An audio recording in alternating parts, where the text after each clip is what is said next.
বন্ধুরা দেখেন এই কাঁঠাল গাছ পুরা হেভি বড়। কাঁঠাল অনেক হয়।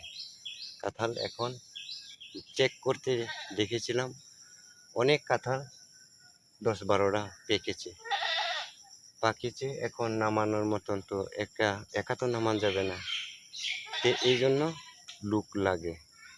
দেখো এখন আমি এই কাঁঠালটা কেমন করে নামাবো, আমি একা। যদি আরেকজন থাকতো, সবাই থাকতো, সে নামাতে পারতো। তো সেমনি ফেসবুকে আমরা কাজ করি সবাই মিলে, যেন মিলেমিশে আমরা যেন এগোতে পারি, হিংসা নিন্দা না করে। এটাই আমার আজকের ভিডিও। আপনারা দেখেন ভুল হয় নাকি, ভুল হলে ক্ষমা করো।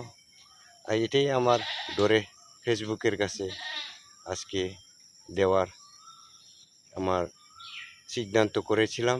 দেখেন কাদলের ব্যাপারে এর রহস্য। আপনারা ধন্যবাদ।